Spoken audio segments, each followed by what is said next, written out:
es un trabajo de mucho tiempo en términos de calendario. Obviamente no es intensivo, ¿no? Esto no ha sido un trabajo así de 20 horas diarias como algunas otras cosas que hemos tenido ocasión de realizar, pero este ha sido un trabajo de muchísimos años de ir avanzando con este material, con esta forma de leer en el fondo eh, el Padrino, entendiendo esto un opus completo, es decir, las tres películas y la novela como los elementos articuladores. Se podrían tomar más elementos, se podría ir a más obras, en fin, pero nos parece que esto da una consistencia enorme. Esto es una obra muy consistente, o sea, un examen intelectual sobre la obra pasa la prueba, efectivamente hay detrás de esto una teoría, hay detrás de esto una reflexión muy profunda y un conocimiento muy profundo de la política, que tiene que ver además con la novela original de Mario Puzo. Mario Puzo escribe esta novela ya era un escritor, digámoslo así, en términos económicos, al menos fracasado. ¿Ya? Eh, Era un escritor que quería escribir que había escrito cosas muy interesantes desde el punto de vista de la crítica, pero que no habían tenido resorte monetario. Quería escribir un éxito. ¿Ya? Eh, no sabía nada de la mafia, eso es lo que se dice. ¿Ya? Y construyó entonces la mafia. Y la construyó a partir de conceptos y criterios más bien de carácter político. Es decir, lo que sí él entendía muy bien era de política y empezó entonces a partir de aquello a construir su perspectiva, su mirada.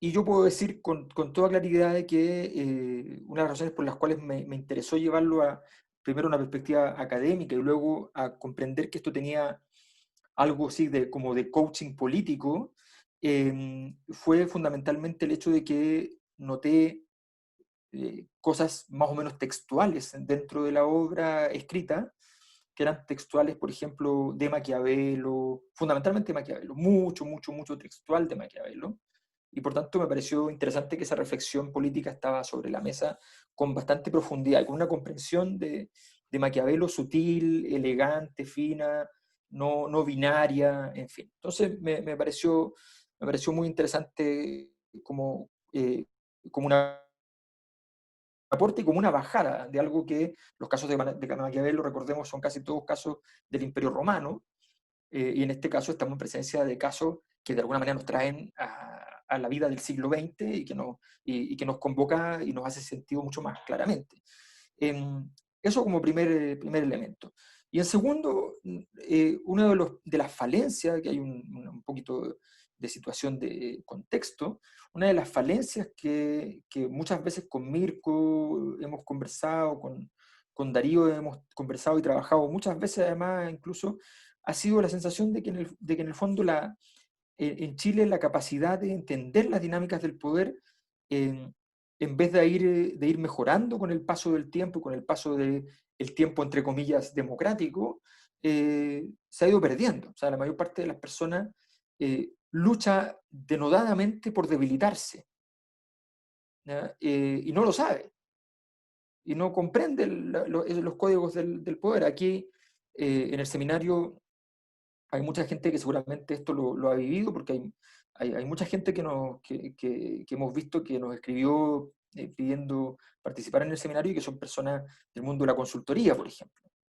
Y ese es un mundo donde efectivamente para muchos consultores muchas veces es difícil lograr que sus clientes no hagan la tontería que los debilita y hagan la que les sirve. ¿Ya? O que apenas ganan una batalla quieran darse un gustito, ¿ya? Y la política, entre la política, la gestión del poder y los gustitos hay una distancia más o menos larga. En general, los gustitos, te puedes dar gustitos, pero como de cada 10 victorias te podrás dar un gustito. ¿Ya? Entonces, nos interesaba entrar en ese tipo de temática porque los países, las sociedades donde el poder no se entiende, son países que también viven en la debilidad, viven en las dificultades, viven en los problemas. Entonces, nos parecía que eso también era un factor relevante. Y en eso, bueno, lo hemos visto de muchas maneras reflejado, y eso creemos que es una perspectiva que ayuda mucho, y por eso nosotros decimos, o sea, este es un seminario sobre el poder, y todo seminario sobre el poder es un seminario que no tiene que ver con la justicia social. Y por eso nosotros lo decimos así directamente, es como, este es el seminario de derecha que tenemos, ¿ya? Y literalmente sin perspectiva de género, ¿ya? O sea, eso es. Pero bueno, y esa es la idea. Entonces, entrar en esta compleja e intrincada sabiduría que nos presenta Puzo y Coppola en su obra. Vamos a ir entrando Alberto, entonces, antes ¿sí? de, Por antes de favor. que entre a la materia misma, solo desde mi perspectiva de periodista, he podido confirmar muy elocuentemente esto de que la gente ha ido perdiendo la noción, la masa, la audiencia, de las disputas de poder o de las categorías con las cuales hay que leer las disputas de poder. Estas se circunscriben a cada vez una elite más pequeña, ¿no? Y entonces hay una confusión muy clara entre lo que es la política y el poder. No toda la política tiene poder, ¿ah? Y no todas las cuestiones de poder están en la política. Es más, los últimos 40 años, ¿no? La construcción del modelo que tenemos, se trata de tener una política minusválida de poder, con un poder muy limitado.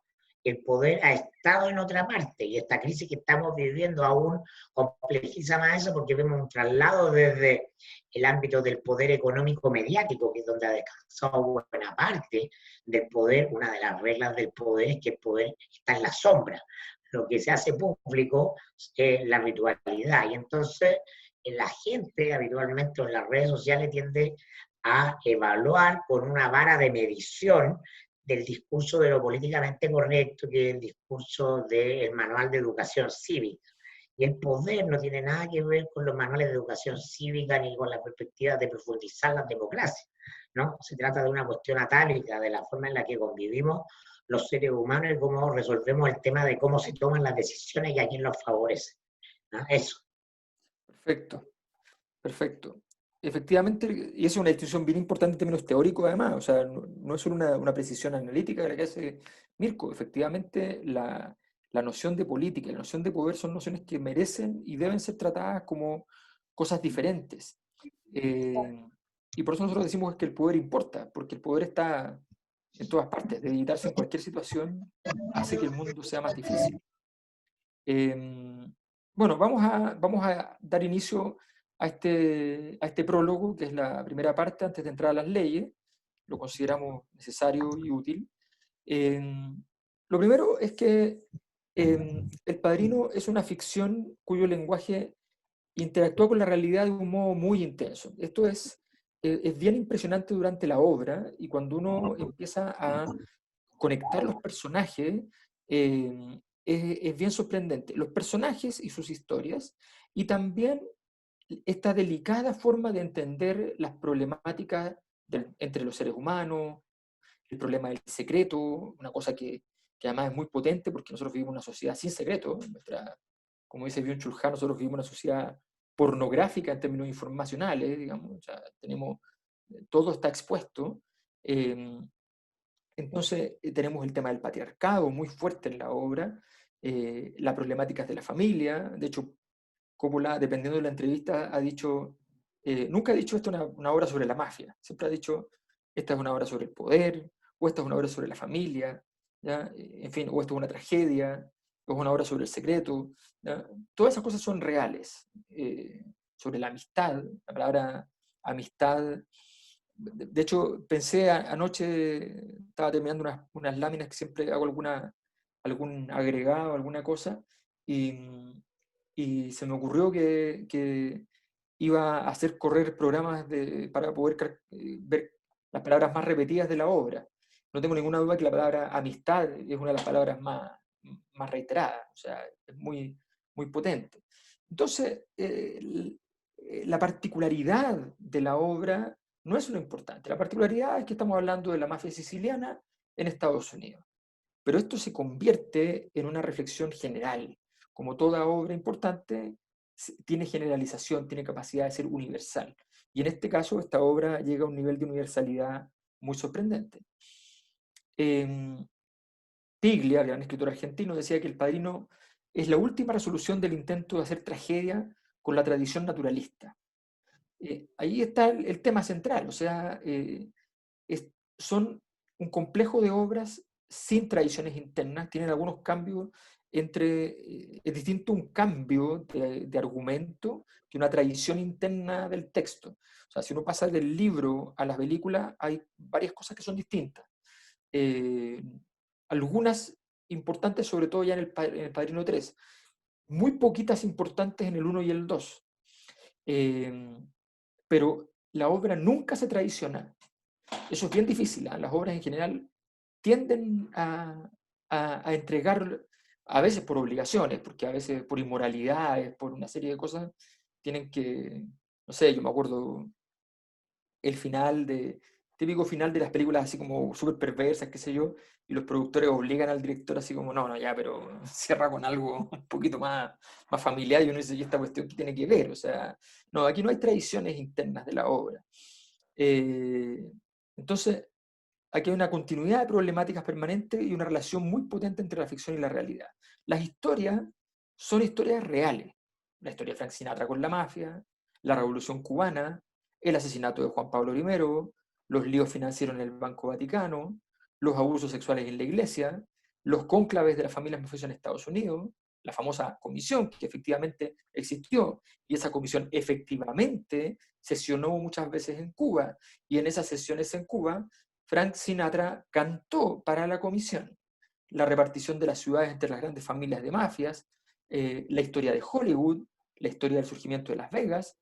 O sea, todo esto es real, son historias reales, que se articulan en torno a la ficción, que se organizan en torno a la ficción, pero que son historias reales donde la intromisión de grandes intereses que están en la oscuridad, como dice Mirko, es la regla general, es lo fundamental.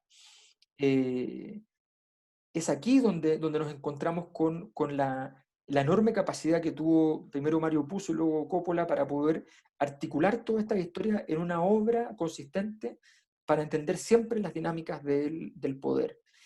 El mensaje de la obra, de la película, ustedes quedaron con la tarea de estar viéndola en estos días, ojalá haberlas visto todas hasta llegar acá, es hartas horas. Nosotros normalmente en la sesión de verano presencial lo que hacemos es que la vemos todos juntos, es bien entretenido, nos gasta hartas horas del seminario, pero lo hacemos 3 días enteros, unos plantones de 13 horas diarias, o sea, pero efectivamente es muy interesante. Si ustedes ven las películas se van a dar cuenta muy fácil. Coppola nos quiere decir cada vez que alguien hace algo equivocado en términos de esta teoría implícita del poder, lo quiere decir claramente a través de ciertos símbolos, las naranjas que se caen, por ejemplo, y la muerte, o sea, la gente que comete errores graves o queda herida o se muere. No, los errores aquí no son perdonados, esa es la tradición histórica del poder. Es cierto que en el mundo contemporáneo el poder es más gentil, ¿ya? Más gentil porque es menos, no porque es más, ¿ya? Porque está en un proceso de mutaciones, cambios, desvanecimientos, en fin, y es más complejo en ese sentido, pero finalmente sí pierdes, siempre pierdes. Hoy día en política que morir y en poder morir no es tan evidente, pero puede ocurrir, sigue ocurriendo, pero en cambio sí ser despedido, quedar en situaciones de ignominia, en fin. Ahora, Alberto, en relación a la política, por ejemplo, ¿no? Una regla de eficacia de la política hoy día es tener un perfil mediático. ¿Ah? Es condición sine qua non ser conocido básicamente desde el punto de vista televisivo. Y los políticos se esfuerzan por aparecer hoy día en las redes sociales, los más viejos les cuesta más, los más jóvenes menos, pero en general todos han construido desde el exitazo de la campaña de Obama, que solo refrenda a Trump desde el punto de vista del uso de redes sociales. Trump es la etapa superior de Obama, si ustedes lo quieren ver. El poder, en cambio, siempre aspira al secreto. Es tan así que en El Padrino 3, ¿no? Michael Corleone, ya viejo, ¿no? Se burla de Joe Sasa, porque Joe Sasa tiene la debilidad de querer aparecer en la prensa como el mafioso mejor vestido, Mm. ¿no? Y esto ya lo decía Tironi a los comienzos de la transición, por ahí por el año 94, cuando había dejado la Secretaría de Comunicaciones de Elwin y empezaba con su oficina de asesoría, que se va a transformar en la oficina de asesoría de lobby, y comunicación estratégica se van a transformar en centros de tráfico del poder en la sombra, ¿no? Decía Tironi, el poder siempre requiere secretos. Buena parte de lo que hoy día describe Alberto como esta mutación del poder tiene que ver decisivamente, no exclusivamente, pero decisivamente con que empezamos a vivir en la casa de vidrio. Y entonces las cocinas son imposibles, ¿no? Y la lógica monolítica, perfecta y bella, ¿ah? Que nos narra el padrino de cómo debe ser manejado el poder está trizada, fracturada, ¿ah? Complicada frente a esta sociedad que es la casa de vidrio. Pero en general es así. Lo que ustedes ven son escenificaciones que planifican asesores mejores o peor pagados, con más o menos neuronas, ¿no? Pero lo verdaderamente importante nunca lo van a ver, ¿no? Y eso es lo interesante de cuando usted ve una noticia, cuando usted ve a un político haciendo una declaración, y el empresario haciendo una declaración, es cómo se fraguó esto, por qué está hablando en este medio, ¿ah? Con quién aparece, por qué esta foto, todo eso es una estrategia, ¿no? Y esa es la que ustedes no van a conocer. Claro, el ejemplo de Joe Sasa es muy bueno porque en esa escena se producen esas sutilezas de los diálogos. Ese es un libreto construido junto entre Mario Puzo y Coppola. Es el único que hicieron los dos juntos. El uno y el dos, el libreto es de Puzo. O sea, em, en ese momento, cuando Michael lo denosta y le dice, algún día nos vas a hacer salir a todos en los medios, Joe Sasa es tan poco lo que entiende de lo que le está diciendo Michael, que dice, ahí viene y él dice, bueno, sí, porque yo soy así, yo soy mediático, yo soy una bella figura. ¿Ya? Y lo que Michael le está diciendo es que, no, es que la estupidez de salir en los medios hace que mañana toda la mafia salga en los medios denunciada. O sea, está diciendo, eso hay que manejarlo, hay que tener cuidado, hay que tener prudencia en el fondo. Bueno, por Porque eso Don Michael, vamos a ir Corleone, viendo... por eso Don Sí, Corleone desde el Padrino Uno tiene periodistas en la nómina, no solo políticos y jueces. ¿Ah? exacto, Eso es clave, exacto, tener exacto. periodistas en la nómina es decisivo. O sea, y eso le permite que el asesinato, dice, por ejemplo, puso, asesinar a un capitán de policía en Estados Unidos es equivalente a un regicidio, o sea, a matar a un rey. Y sin embargo, el padrino tenía la capacidad para llegar al mundo periodístico de manera tal de que transformaran ese regicidio, ¿ya?, en un hecho relativamente comprensible, porque el tipo era simplemente un corrupto. Y con eso entonces se limpiaba la escena literalmente del crimen. Entonces, bueno, sigamos acá. Ah, perdón, me equivoqué de presentación. Em, sigamos acá, aquí está.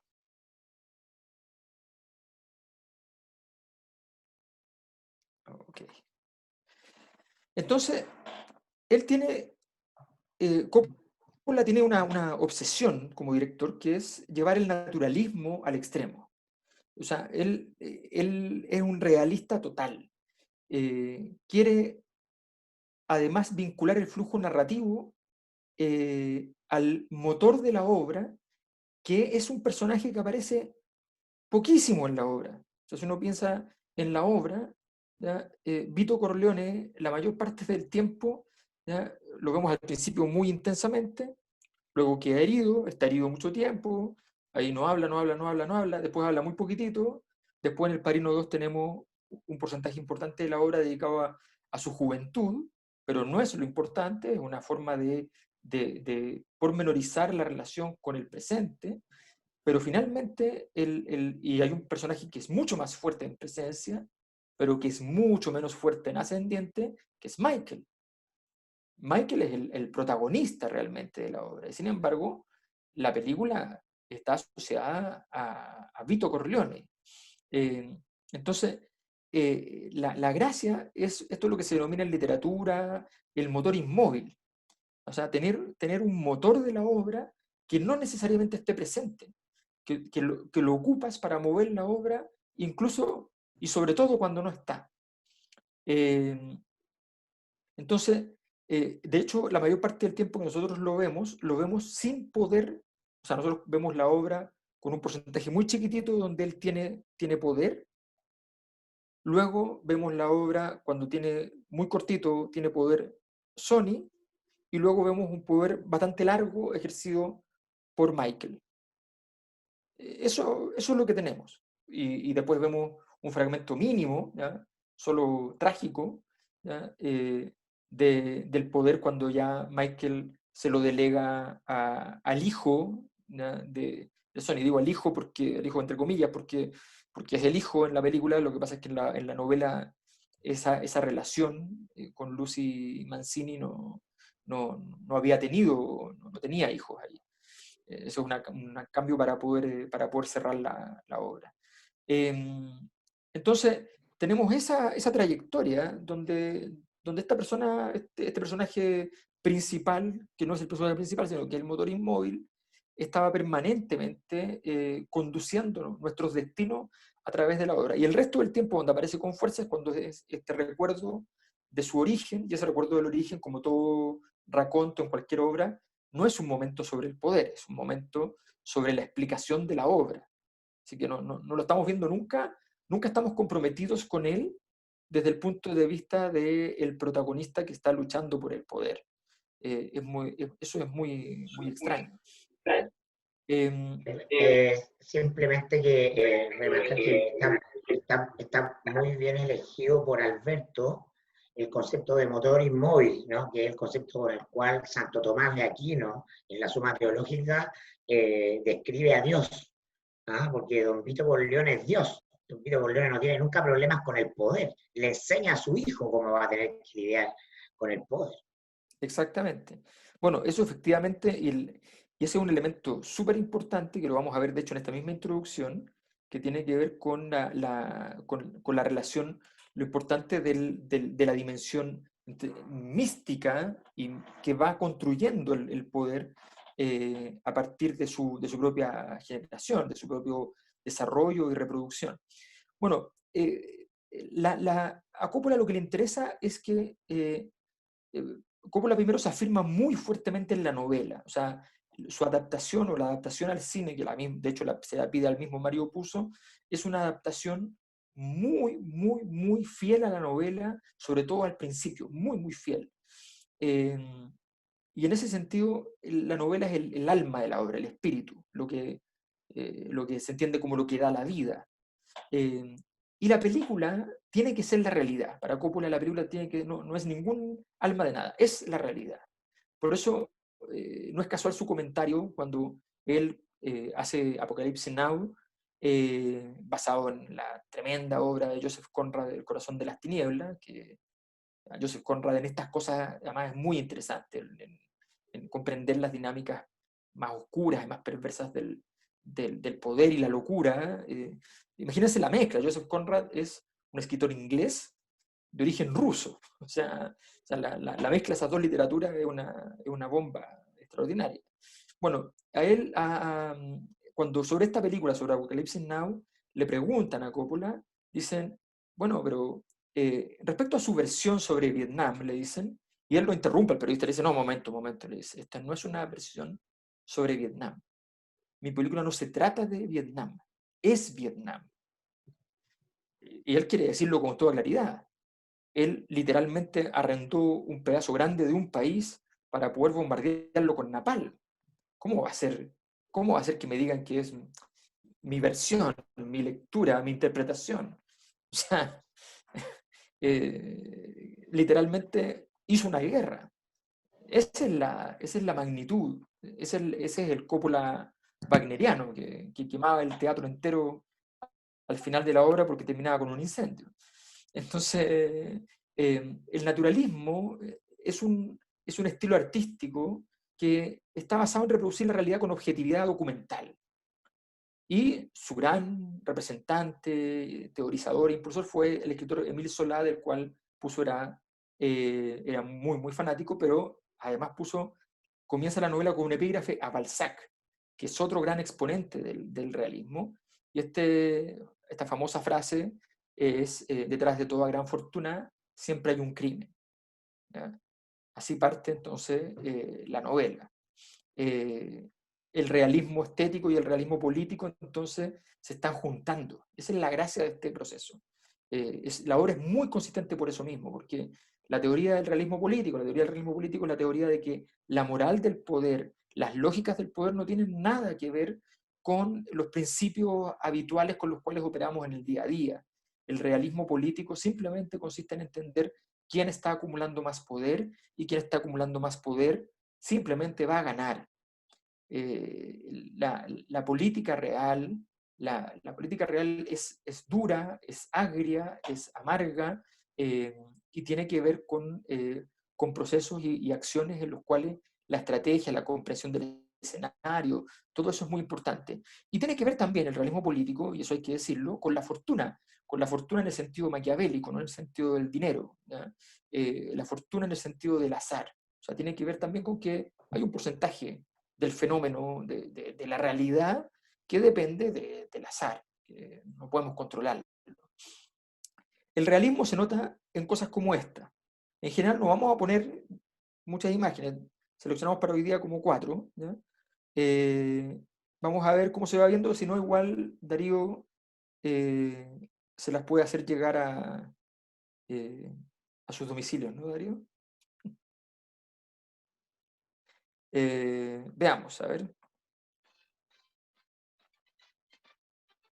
Esto es una parte que seleccionamos que, entre comillas, es bien fome, solamente es para mostrarle que el matrimonio, Coppola se preocupa de que parezca matrimonio. ¿Ya? Elementos clásicos de la foto matrimonial y el problema. ¿Dónde está el hijo díscolo? ¿Ah? El enlace está en sus WhatsApp en este instante, por si acaso. ¿Eh?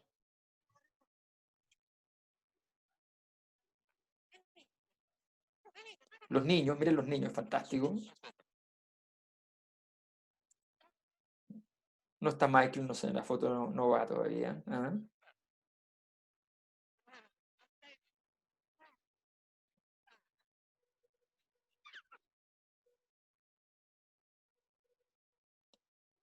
Miren la cantidad de tiempo que se toma la naranja, muy importante, un leitmotiv del Padrino. Presentación de los personajes, o sea, estamos entendiendo quién es quién lentamente, nos van presentando a cada uno. Gordo Clemenza ahí, jefe de regimiento. El Padrino tiene 2 regimientos, Clemenza es el jefe de uno de ellos.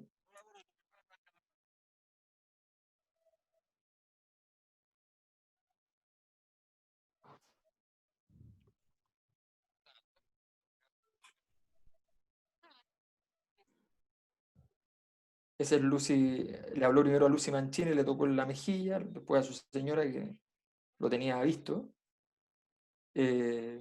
Tesio, o el otro jefe de regimiento. Tesio es el inteligente, en el fondo Clemenza es el más rudo. Sin comparaciones, por favor.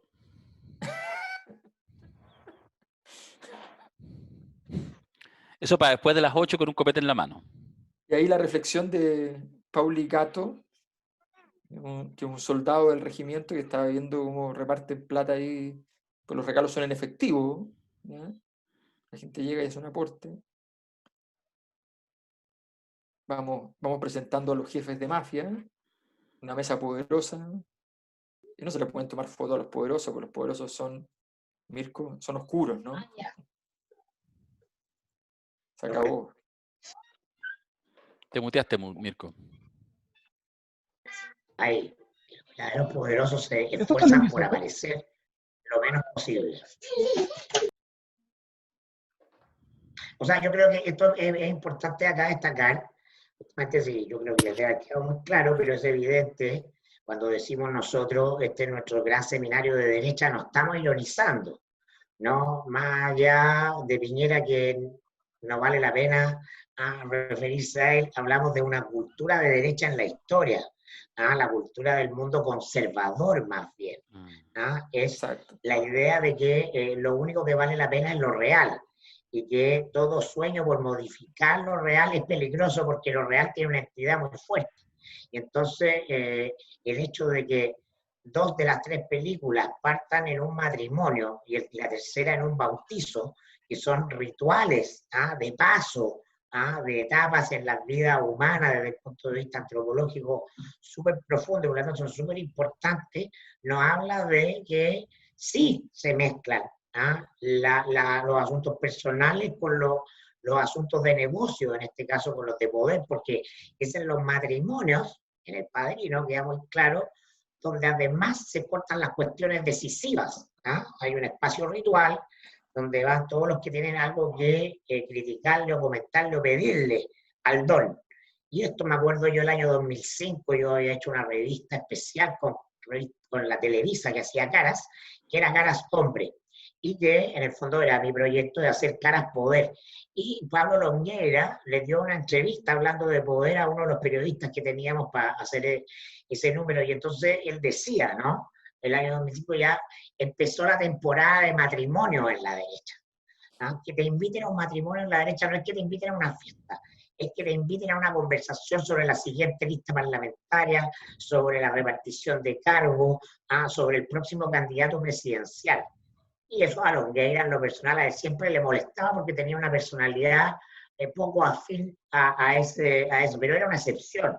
Entonces, la vida social del Mercurio, la vida social en el etos de la derecha es muy relevante porque ahí se corta el queque, el estar presente ahí. No es simplemente un espacio de socialización como en la vida del resto de nosotros. Que digo, ya, aquí vamos, juntémonos con Darío y Alberto a trabajar y después vamos a un carrete. Son cosas distintas. No.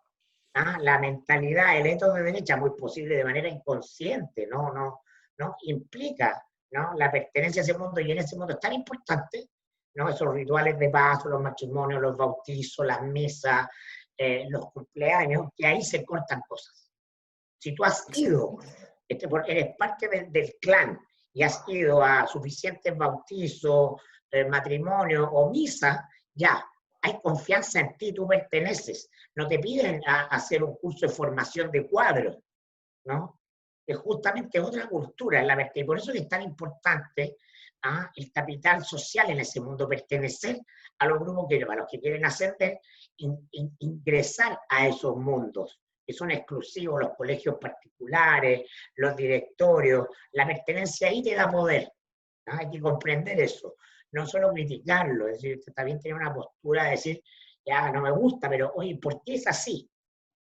Sí, y eso es tan cierto que los alcaldes, los diputados, que normalmente no tienen mucho acceso real al poder, eh, muchas veces entienden que, bueno, ¿qué hace el diputado o el alcalde que quiere obtener de la presidencia de la República? Olvídense si es Piñera, Bachelet, Piñera o Bachelet, ¿ya?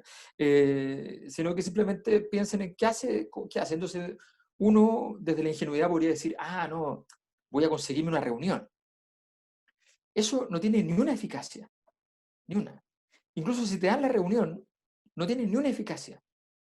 Es mucho más interesante mirar el listado de matrimonios que vienen, meterse en un matrimonio, pedir, exigir, joder hasta que te pongan en la mesa de la presidencia, o ahí, si no estás en esa condición, jugársela y acercarse y pegar una conversa de 1 minuto, y basta que apurado te diga que sí, para que tú llames al ministro, a quien sea, le digas, oye, hablé con el presidente, con la presidenta, qué sé yo, y ya me dio el sí. Y con eso tú activas el sistema. El mejor ejemplo de uno de los mejores ejemplos, no el único, pero de ese déficit, de ese capital, ¿no?, que es el capital del poder independiente de tu filiación política, es lo que le pasa a Rodrigo Peñailío, siendo ministro del Interior, ¿no? Acuérdense ustedes, tiene un primer año como ver la figura, incluso se compraba traje desastre de 800.000 pesos, 1,5 millones de pesos, ¿no? Sale en la portada de SML, que es una revista del fashion, ¿no? Y tiene una muy buena gestión, política en términos de que el primer año de Bachelet 2 logran sacar varios proyectos, el último de ellos el binominal. Entonces termina esto en enero, con el gobierno y con la gestión política del ministro del Interior arriba. Y en febrero se va toda la cresta por el caso Cabal. Vienen cuesta abajo en la rodada, han explotado los casos de platas políticas también. Entra el agua a la sala de máquinas de la nueva mayoría porque saltamos de Penta a Sokimich y ahí están todos, ¿no? Y inmediatamente aparecen las operaciones del ministro del Interior para detener eso. Y aparecen las boletas del ministro del Interior. Entonces el ministro del Interior, ¿no?, muestra su rol de chico provinciano de Lota, o de ese sector, ¿no? ¿De dónde era? Buranilagüe, por ahí, ¿no? De la octava región. Tenemos ¿no? De inscritos, hecho, cuidado. Tenemos inscritos de esos ¿ah? sectores, cuidado. Tenemos Pero inscritos de esos sectores, te digo yo. Cuidado, está lo cuidado. mismo, pero bueno, eso es la periferia política, por Te los voy a supuesto. descontar a ti. Por cierto. Y entonces el Mercurio va a publicar una nota sobre eso y el ministro se entera, ¿no? Y comete el error de llamar ¿a quién? A Jorge Burgos, ministro de Defensa entonces, para preguntarle cómo puede evitar que el Mercurio publique eso.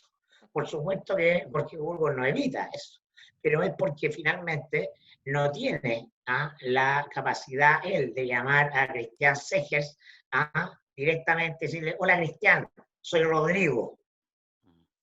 ¿Cómo podemos arreglar esto? No sabe que ser el ministro del Interior significa que el director del diario, aunque sea que sea, igual te va a contestar.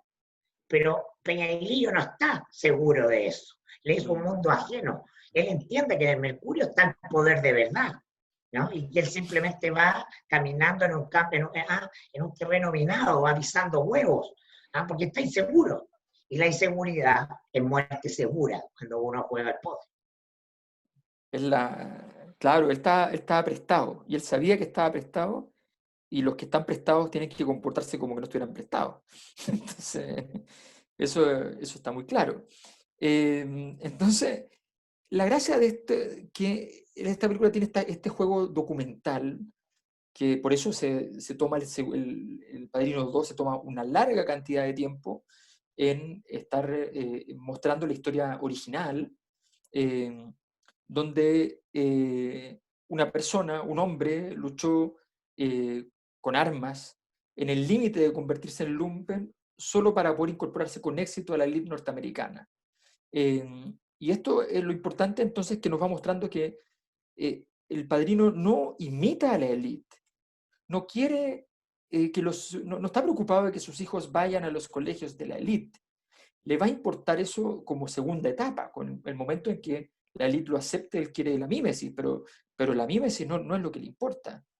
No es la mímesis con la élite la que te incorpora a ella cuando no perteneces.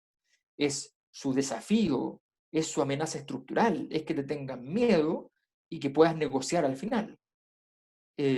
Todos estaremos encantados de incorporar, si somos miembros de la élite, al desafiante, porque añoramos la paz. Ya saben, que tranquilícenlo, que tenga un espacio, que tenga una silla en el directorio, ¿ya? Si no se calma, no es un jugador serio. Si no se calma, es un rebelde. Y eso, bueno, tiene un mal pronóstico en el fondo, ¿ya? Esa es la diferencia entre el que impugna para poder ganar posición y el que impugna por convicciones. A todos nos gusta el héroe que tiene convicciones, pero normalmente en la historia el que obtiene el premio es el que entiende el poder. Les cuento, por ejemplo, que Lord Cochrane, cuando llega a Chile a trabajar, enviado, comisionado por el gobierno inglés, ¿ya?, él llega acá con un proyecto para Chile. Su proyecto era los Estados Unidos de América del Sur, la competencia estructural a Estados Unidos. No era un proyecto de Inglaterra, era de él, no, entendámonos. Tan claramente no era proyecto de Inglaterra, que él entendía que la persona que tenía que conducir ese proyecto, porque percibe que no hay líderes en América del Sur como para hacer eso, entonces él dice: quien debe liderar este proyecto era una persona que estaba de muchos años en ese momento, a punto de morir, de hecho, que se llamaba Napoleón Bonaparte, estaba preso. Y entonces él diseña un plan para rescatar a Napoleón, sacarlo, traérselo a América del Sur y entonces desde acá construir los Estados Unidos de América del Sur. O sea, el inglés quería, con quien había, Lord Cochrane peleó contra Napoleón, estuvo en guerra contra Napoleón, ¿ya? Él entendía que había que traer a alguien serio para esto, ¿ya? Yo no sé, uno no puede andar jugando con gente que no entiende las dinámicas del poder y nadie puede dudar de Napoleón al respecto. La política, dice la doctrina, es la continuidad de la guerra con otras armas, y la paz, podemos agregar, no es más que una guerra fría en un ambiente suficientemente estructurado. Y esto es lo que nos enseña el Padrino, con elementos que vamos a ir viendo en las leyes, que tienen que ver con cómo las mafias grandes, los grandes líderes de mafia, controlaron la escena para construir paz a su alrededor. Paz significa dominación.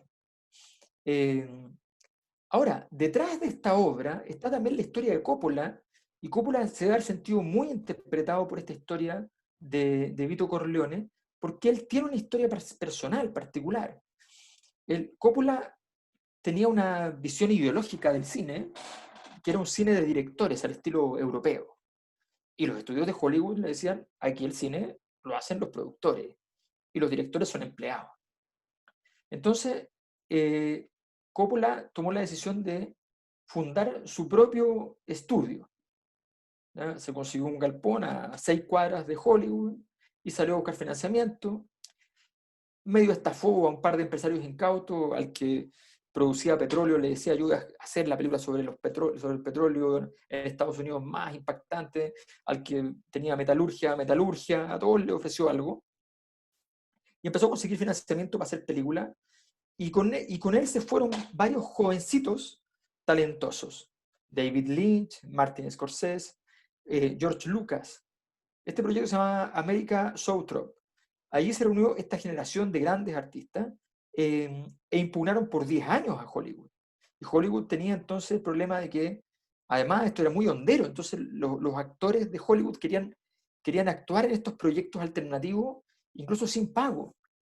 Era literalmente sexo, drogas y rock and roll. Lo que se relata es que tú entrabas al galpón y tu salario estaba ahí mismo, pero no en forma de dinero, sino que estaba en forma de un pequeño cerrito de cocaína, ¿ya? Y estaba la droga, el rock, y qué sé yo, y la onda por todos lados. Entonces, fue un desafío importante a Hollywood, y finalmente hay una negociación en la cual de alguna manera Hollywood dice, mira, ¿saben qué?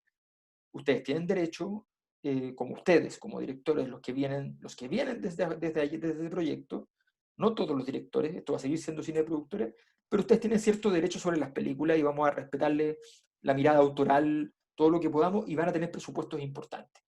Estas son películas carísimas, carísimas, entre comillas, sin necesidad. Estamos hablando de películas carísimas que no necesitaban ningún elemento de tecnología en la postproducción relevante. Son películas caras porque había que filmar en el lugar in situ, había que filmar en cada lugar con mucho tiempo, con mucha minuciosidad, con muchas locaciones, locamente enormes la cantidad de locaciones. O sea, está lleno de, porque la obra lo requería, o sea, que lata para la gente que produce la obra que hayan cambios de casa, y estos se andan cambiando de casa, eh, y filmar en Italia, y filmar en fin, o sea, es todo un tema. Ahora, El Padrino no es una obra sobre el crimen, es una obra sobre el poder y sobre la posibilidad autónoma de construir la propia constitución para poder encontrar un camino de realización en la sociedad. Uno tiene derecho, dice esta obra, a estar sobre las leyes humanas, en primer lugar porque son leyes impuestas por las élites, son leyes para su propio beneficio, y en segundo lugar porque el riesgo de hacerlo es tan elevado que la mera supervivencia es razón suficiente para permitir esta acción. O sea, si uno no avanza en tener autonomía en el mundo y pretende acumular algo de poder, sencillamente, la verdad es que te vas a morir. Y eso es un elemento súper importante, y eso es muy cierto además. O sea, si tú, entrando en la acumulación de poder, no construyes las condiciones para acumular, para defender el poder que has ido acumulando, es mucho mejor no haber nunca ganado poder. El poder Es una herramienta, es un arma, y como toda arma, dice Sun Tzu, las armas son herramientas de mala suerte. La palabra mafia, dice Mario Puzo, y aquí citamos la obra, había significado en su origen lugar de refugio. Luego se convirtió en el nombre de una organización secreta, creada para luchar contra los poderosos que durante siglos habían manejado a su antojo el país. Sicilia, cuenta Puzo, y esto es muy, muy importante tenerlo en cuenta, es una tierra muy maltratada, quizás la más maltratada en todo el mundo. La Inquisición allí había torturado a ricos y pobres, los ricos terratenientes eh, y las numerosas secuelas de sus servidores habían ejercido un poder absoluto sobre granjeros y pastores. La policía era solo un instrumento para aquellos. De hecho, la palabra policía constituía, hasta el momento en que se piensa en esta obra, el peor insulto que un siciliano podía dirigir a otro. Y los sicilianos habían comprendido entonces que no se pueden proferir amenazas, que la sociedad entera era una enemiga porque no sabías dónde estaba aquel que te podía eliminar, aquel que te podía matar, y que si uno tenía algún problema tenía que recurrir a la mafia. Y la única ley que permitía, que la mafia pedía, era la ley del silencio. Y por tanto el peor crimen que se podía cometer era decir algo, simplemente. Si una mujer al marido se lo matan, no le va a decir a la policía, aunque sepa el nombre del asesino, ni el que ha matado a su hijo, ni tampoco el raptor de su hija. Entonces, la mafia es una especie de Robin Hood. Y ante cualquier emergencia, las personas pedían ayuda al capo mafia local, porque él era su previsor social, su capitán, su protector. Esa es la lógica. Efectivamente, además, Sicilia tiene la característica histórica de que estuvo en manos por mucho o poco tiempo de muchas monarquías, de muchos imperios, de muchos países. O sea, estuvo siempre en entredicho de dónde era. Y en ese sentido, obviamente, la autoridad es pasajera, o sea, tú no te vas a comprometer a nada de eso. Y además, es una zona peligrosa y por tanto ha sido muy castigada. O sea, cuando Mussolini toma la decisión de controlar, y esto es efectivo y está en el libro también, toma la decisión de controlar Sicilia, arrasa, es un nivel de represión, de matanzas enorme.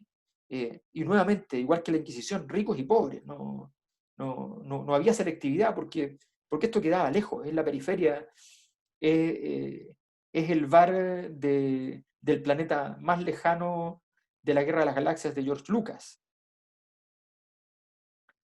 Aquí vamos a ver una cosa que es importante, que entender cómo parte la película para entender esto del realismo y entender además la magnitud de la apuesta de Coppola. O sea, Coppola va a hacer lo siguiente para partir su película, y que es una cosa muy, muy inusual y muy sorprendente.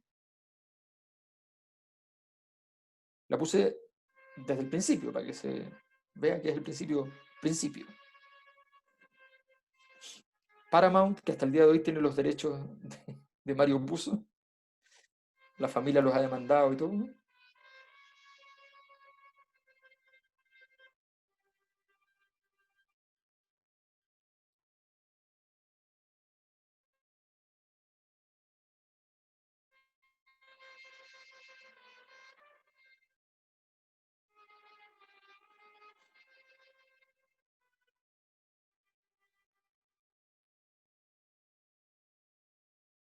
Fíjense, esto es muy importante.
Fíjense en dos cosas. Uno, el diálogo, y todo, pero partamos por lo primero, la apuesta del director. O sea, el director está partiendo de una película fundamental, emblemática, se gastó la vida, necesita que sea un éxito rotundo, resonante, porque si no lo van a querer matar adentro de Hollywood.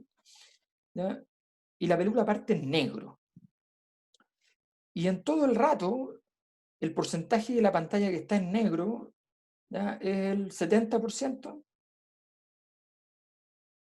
Más aún, la película parte con el elenco que tiene, con el Don Vito que tiene, parte con un actor secundario que aparece 6 minutos y medio en las tres películas en total. Parte con el actor secundario en close-up. O sea, apostar así, ¿ya?, tener ese nivel de confianza en la doctrina, es un nivel de fe de Coppola extraordinario. O sea, está diciendo el realismo. A él le encantó el inicio del libro es exactamente esta escena, ¿ya? Américo Bonacera efectivamente comienza el libro, el relato es formidable, el resumen que hay aquí es formidable, y ahí está el contenido, y ese contenido tiene que ver con qué es, una gran pregunta de hoy día, y de hoy y de siempre en Estados Unidos, ¿qué es verdaderamente, digámoslo como ellos, qué es América? ¿Qué es? ¿Ya? Esto es América. Sí, esos tribunales de justicia sí son América. Sí, es lo que nosotros llamamos para el estallido social el desequilibrio normativo, o sea, y que es parte importantísima del estallido actual en Estados Unidos, esa sensación de que te encanta tener a los afroamericanos en las selecciones deportivas, te encanta tenerlos en las Olimpiadas, te encanta tenerlos, pero esas mismas personas estaban siempre jugando en el límite entre que iban a ser millonarios y grandes deportistas, o sencillamente personas muy pobres en ambientes donde el lumpen campea y donde el único camino quizás de sobrevivencia habría sido entonces, si no lograban lo primero, que era muy improbable, tener que caer en lo segundo. Entonces, ¿qué es Estados Unidos? Y él, como inmigrante que pensó, creyó en el sueño americano, y entonces el padrino le va a decir un par de cosas, digamos.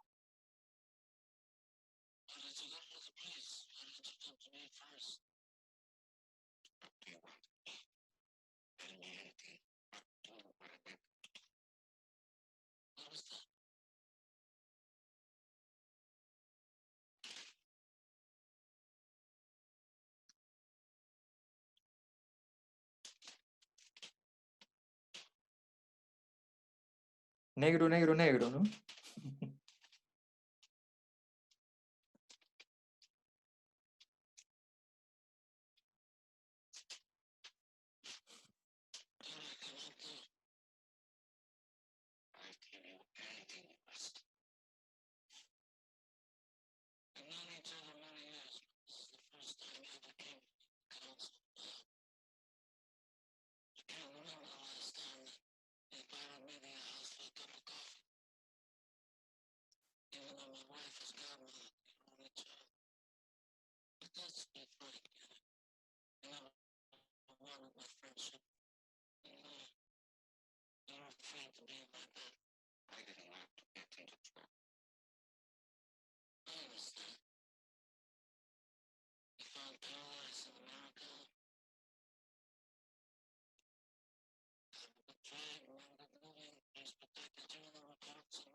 Bueno, como ustedes pueden ver,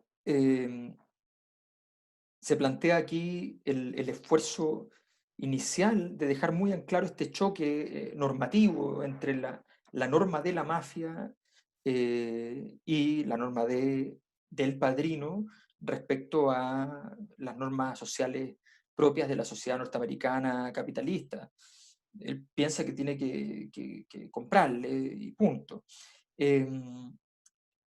Pero efectivamente, bueno, tiene aquí hay un sabor muy interesante porque además el realismo de Coppola llega a niveles extremos con el hecho famosísimo dentro del mundo del cine del gato. Ustedes ven que Vito Corleone está con un gato en el regazo jugando mientras conversa con Bonacera. El gato no está en el libro, tampoco estaba en el guión de la película. El gato apareció ese día por el estudio, efectivamente se subió solo a las piernas de Vito Corleone y a partir de ese momento Coppola decidió usar el gato hasta que se vaya, o sea, cuando quiera se vaya porque es el realismo.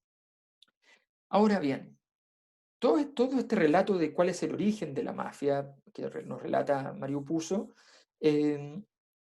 no, se complementa con el aprendizaje que Michael va entendiendo mientras él vive en Sicilia y los amigos de su padre lo van formando y forjando. Porque el doctor Taza es una de las personas con las que él se juntaba habitualmente a que le contaran la historia de su padre, de la mafia, en fin. Pero Michael aprendió muchas cosas del doctor Taza, pero hay cosas que no le dijo. Y uno de los más importantes era que Michael comprendió que la mafia siciliana se había convertido en el brazo ilegal de los ricos, e incluso en la policía auxiliar de la estructura política ilegal. Se había convertido en una degenerada estructura capitalista, anticomunista y antiliberal, que imponía sus tributos en todos los negocios por pequeños que estos fueran. Esto es buenísimo, este listado es genial, porque una estructura capitalista, pero obviamente anticomunista, pero antiliberal. O sea, es un grupo que entiende, corporativo, que entiende que el poder está justamente en esa estructuración y que tiene que prestarle servicio a los ricos al mismo tiempo que estar impugnando su posición. Esa genialidad de te voy quitando elementos de tu basamento o voy tratando de escalar para poder llegar a alcanzarte y sacarte de allí al mismo tiempo que voy prestando servicios para ese grupo. La ecuación es súper simple. Quien quiere construir un camino al margen de la ley necesita a cada segundo más inteligencia para superar los escollos que se incrementan a medida que aumenta su propio poder. El valor fundamental del poder no es la guerra, es la paz. Lo que pasa es que la herramienta que usa la paz para poder generarse es la guerra. Nadie tiene derecho entonces a tener más poder que aquel que tiene la capacidad para administrar. O sea, si uno acumula mucho poder y no sabe administrarlo, es un suicidio. Por tanto, quitar el poder no es broma. Lo que decía sobre Peñailillo Mirko es muy, muy relevante cuando uno entiende esta última frase. Se trata de quitarle el fuego a los dioses, esto es de arrebatar el poder a las élites, quienes de pura costumbre consideran que el poder es inherente a ellas. El resto de la población siente lo mismo, siente que ese poder no le pertenece a ellos, sino que le pertenece a nosotros, y de alguna manera anda pidiendo permiso. Y si uno pide permiso en estas cosas, bueno, todo depende del otro. El primer principio de Maquiavelo es que las cosas no dependan del otro, que dependan de ti. Vito Corleone vio morir a su padre asesinado en Sicilia, vio morir a su hermano asesinado en Sicilia. Los asesinos saben que este hijo, que todavía es muy pequeño, tiene 9 años, buscará venganza. El hijo es muy diestro con unas armas irrelevantes, apostones en el fondo, y ha demostrado gran capacidad para disparar. Y los asesinos entienden que cuando tenga la edad suficiente va a vengar la muerte de su padre. Y por tanto, porque lo respetan, deciden matarlo. Es perseguido entonces teniendo 9 años. Es perseguido, su madre intenta negociar con los capos de mafia, su madre es asesinada, o sea, termina su madre también asesinada, y finalmente entonces él huye y solo se embarca a Estados Unidos de polizón en un barco, llega a Estados Unidos solo, sin entender nada. Su nombre cambia no porque se llamaba Vito Corleone, Corleone era la ciudad el pueblo donde vivía, y él se llamaba Vito Andolini, pero no entiende cuando le preguntan y pensaba que le preguntaban de dónde venía, y dice de Corleone, y le ponen ahí Vito Corleone, que ha inscrito de esa manera, y llega a vivir el hambre y la miseria de un barrio de italianos pobres. Pero esta persona tiene una excepcional inteligencia. Eh, Comprende el mundo que lo rodea, comprende los espacios incluso sociales que nunca ha visto, no ha visitado, y siempre con un sueño, que un día el destino de Estados Unidos, la superpotencia emergente y el destino propio puedan coincidir y su familia pueda vivir en paz. Y para eso simplemente se necesita poder. Esta historia es muy importante porque la mayor parte de el Maquiavelo, de hecho, esa es la diferencia con Maquiavelo de esta obra. Maquiavelo parte de la premisa de que su libro clave para esto es El Príncipe, y está escrito para un príncipe. nota al pie, está escrito para un príncipe que en Florencia, y Maquiavelo viene de estar preso. Y viene de estar preso por la misma familia a la cual él le dedica, al príncipe del cual le dedica este libro. O sea, lo habían censurado y lo habían metido preso por los comentarios que hacía, por las cosas que escribía, por su visión de la política. Entonces, él está dando un regalo, pero al mismo tiempo está mostrando que él ha comprendido que él tiene que rendirse, pero también le está enseñando que el camino, esta es una familia millonaria, son los controladores de la ciudad en la práctica, y por tanto él dice, y además con una influencia inusualmente grande en el Vaticano. Y bueno, y él toma la decisión entonces de efectivamente tener que impugnar en el fondo, dejar de impugnar a este poder y al contrario, rendirle un tributo, darle un regalo que es cómo administrar el poder. Pero esto es el poder para alguien que ya tiene poder. La gracia del Padrino es que es una obra sobre alguien que no tiene nada de poder. O sea, Vito Corleone era alguien que tenía que dar explicaciones, eh, de, de todo lo que, de todo lo que él era. Tenía que pedir perdón porque le habían matado a su padre. O sea, ese era el nivel de... Eso es lo que pasa cuando uno no tiene poder. Uno es culpable de las desgracias que uno tiene, pero no solo es culpable de su propia desgracia, es culpable respecto al otro.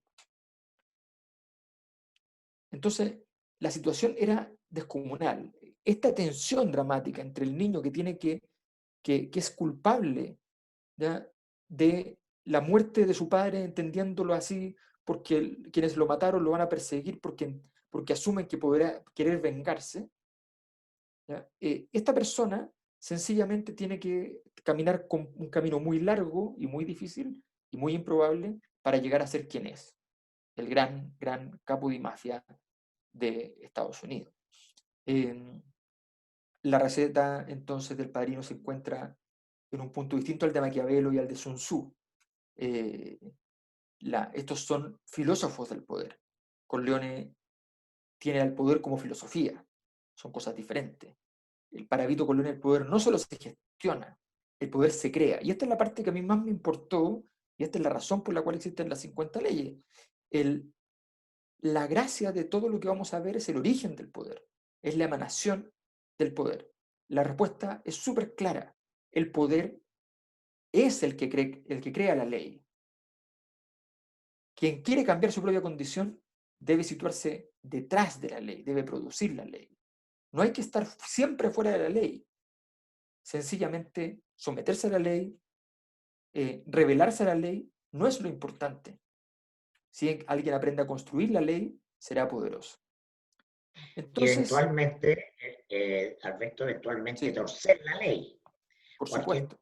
cualquier buen proyecto de poder comprenderá que va a seguir la ley mientras le convenga, pero cuando esta le sea adversa va a tener que torcerla. La diferencia de lo que explicaba Alberto respecto de Peñalillo y el gobierno de Bachelet es que la nueva mayoría, ¿no?, que va a quitarle el fuego al águila, que va a construir un proyecto de gobierno contra intereses de la élite, es que comete el error de no pensarse desde el poder, sino que se piensa desde la formalidad de la política. Bachelet cree que le basta tener mayoría en el Senado y en la Cámara de Diputados para tener poder. Entonces, no hay un proyecto de construcción de poder.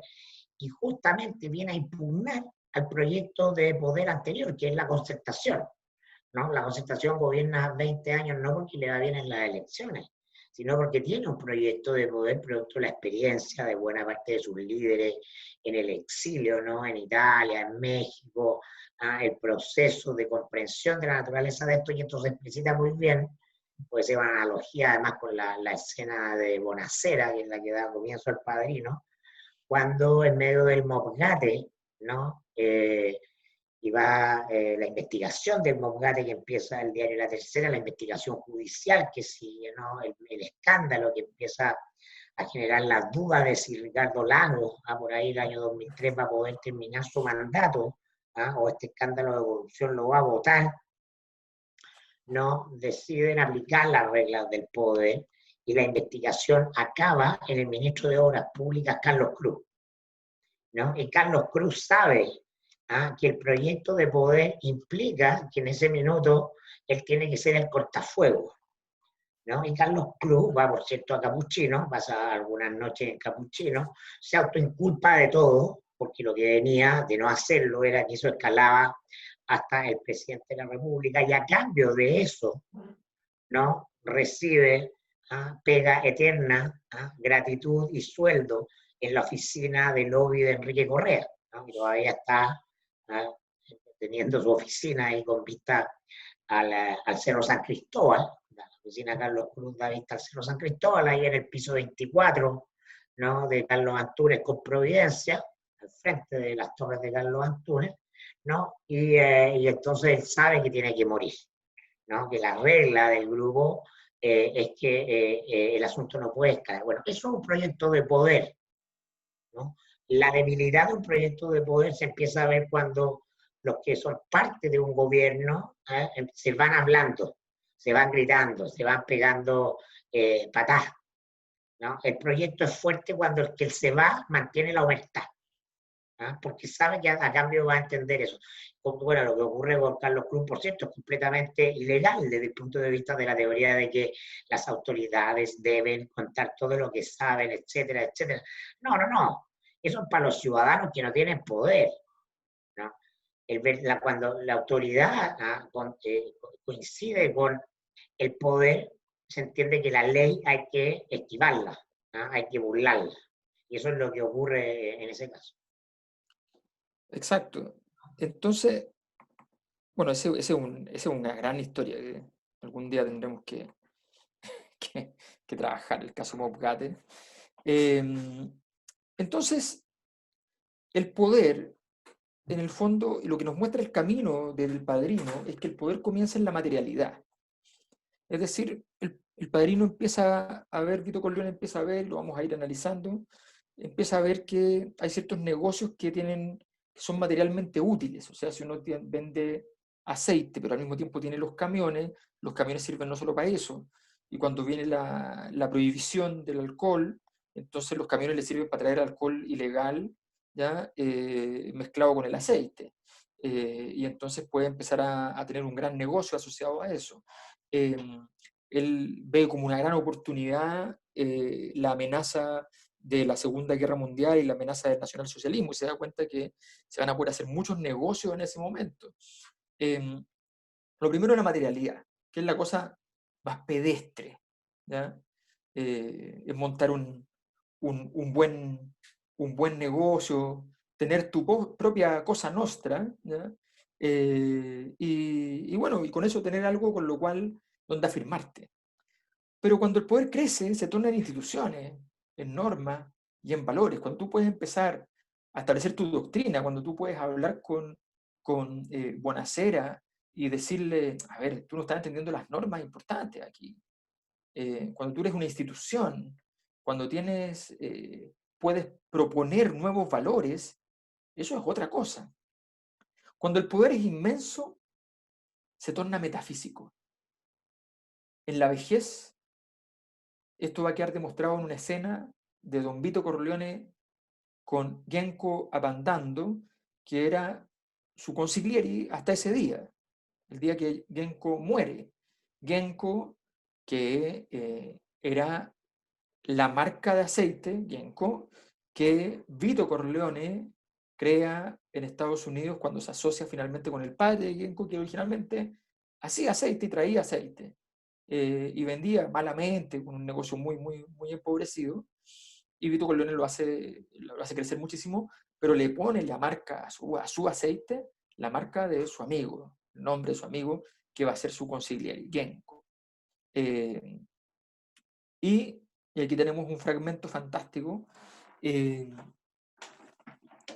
Dice, amigo mío, le dice Vito Corleone a Genco, que está en la cama del hospital muriéndose, y le está pidiendo que lo salve. Y le dice, no tengo tal poder. Si lo tuviera sería más misericordioso que Dios, no lo dudes. Pero no temas a la muerte ni al infierno. Haré que digan una misa por ti todas las noches y todas las mañanas. Tu esposa y tus hijas rezarán por ti. ¿Cómo quieres que Dios te castigue si seremos tantos abogando por ti? El esquelético rostro adquiere una expresión socarrona. Así pues, le dice, ¿está todo arreglado? Le dice. Cuando el don respondió, su voz sonó fría, sin asomo de cordialidad. No blasfemes, resígnate. Abandando, apoyó la cabeza en la almohada. Sus ojos perdieron el destello de esperanza que hasta entonces habían mantenido. La enfermera entró en la habitación y le hizo salir. El don se levantó, pero Abandando le tomó la mano. Padrino, quédate junto a mí y ayúdame a encontrarme con la muerte. Quizás si te ve a mi lado, se asustará y me dejará en paz. O tal vez puedas convencerla moviendo algunos hilos, ¿eh? El moribundo parpadeó como si estuviera burlándose del don, que ya no estaba tan serio como instantes antes. Luego añadió, somos hermanos de sangre después de todo. Y luego, como si temiera haber ofendido al don, le tomó la mano. Quédate conmigo, déjame tener mi mano entre las tuyas. Venceremos al enemigo que me está atacando, como hemos vencido a los otros. No me traiciones, padrino. Este relato es el relato metafísico. Genco ha visto Corleone hacer tantas cosas gigantescas, milagrosas, increíbles, que cree que puede vencer a la muerte. Es el relato que constituye a alguien en calidad de mago. El mago, en la tradición, en la tradición mágica, el mago no es alguien que tiene poderes, es alguien que tiene la capacidad de administrar a un dios, a una divinidad, a algún ente superior. El mago es aquel que incluso puede capturar a un dios, puede tenerlo cautivo y lo puede usar para sus propios intereses, su propio... Entonces, la magia es siempre un instrumento que se considera peligroso, ¿ya? Porque tiene un abuso del poder asumido. Ponemos ahí la imagen de Simón el Mago, quizás uno de los más grandes magos de la historia. Y toda esta visión, en el fondo le está diciendo, tú eres un mago, tú eres un ente superior. Y ese relato es el que nos queda como final de la comprensión de lo que es el poder. El poder metafísico, a ustedes les ha pasado, a todos nos ha pasado. Nos ha pasado cuando decimos, vemos que a una persona súper poderosa le ocurrió una cuestión catastrófica. Lo perdió todo o casi todo. ¿Ya? O a Estados Unidos le hace un atentado gigante como el de las Torres Gemelas. Sí, hay muchos gatos encerrados, todo lo que quieran, pero lo interesante es la reacción que podemos tener o tienen muchas personas que dicen, no, Estados Unidos se lo hizo a sí mismo. Incluso el daño se lo hizo a sí mismo. Ya, la pregunta es súper simple para decirlo así. Puede ser, yo no tengo idea, nunca lo vamos a ver además. Pero la cosa es súper simple. Después de eso, ¿Estados Unidos es más fuerte o menos fuerte? Es operativamente más fuerte, sí, porque intervienen las cuentas corrientes por todo el mundo, tiene una capacidad de vigilancia enorme. ¿Es más fuerte políticamente? No, infinitamente menos. Infinitamente menos. Si lo hicieron, son unos estúpidos. La capacidad operativa es menos importante que el poder metafísico, en el fondo. Esa es la gran comprensión de don Vito Corleone. Por eso, la forma perfecta del mercado es el monopolio, la forma ideal del gobierno es el imperio, y la forma de la moral es ser Dios. Eso es lo que a él le importa. Lo que le importa a don Vito es que lo traten como una divinidad, porque de eso emana todo lo demás. Entonces, el poder solo puede ser poder total, no tiene límites, no tiene fronteras. De existir alguna frontera, algún límite, solo hay debilidad. No se puede rechazar la grandeza, pero es más, tampoco se la puede aceptar. Está determinada. Tenemos inscrito nuestro destino. Estamos sobredeterminados. Esta es la introducción con la cual comenzamos entonces las 50 leyes del poder. Darío.